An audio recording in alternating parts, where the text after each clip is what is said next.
Luc Carvounas, le Parti Socialiste est de retour à La Rochelle pour ses traditionnelles universités d'été qui n'avaient plus lieu ces dernières années. Ça commence après-demain. La Rochelle, c'est une façon de conjurer le sort, de faire comme à la grande époque ? La grande époque, elle est derrière nous.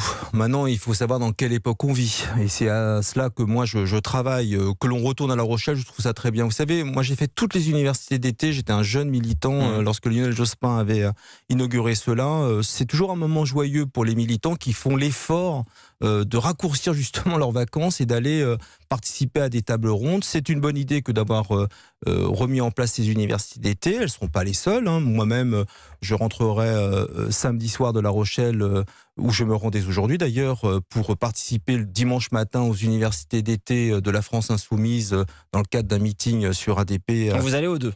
Je vais aux deux, j'irai aussi parce que Emmanuel Morel m'a invité aux universités d'été de la gauche républicaine et socialiste à Rochefort. Je crois que c'est important que la gauche se parle parce qu'on nous sollicite souvent sur finalement les socialistes, où en êtes-vous ? Mais au-delà de la question des socialistes et du Parti Socialiste, moi la vraie question que je pose c'est la gauche, que devient-elle ? On parle souvent d'une rentrée qui va être mouvementée avec des réformes importantes comme la réforme des retraites ou le statut de la fonction publique qui va être discuté. Et bien face à ces grands rendez-vous qui sont importants pour nos compatriotes, pas pour moi ad hominem, mais importants pour la vie quotidienne, qu'est-ce que la gauche française devient ? Alors j'entends des expressions, Jean-Luc Mélenchon parle de la fédération populaire.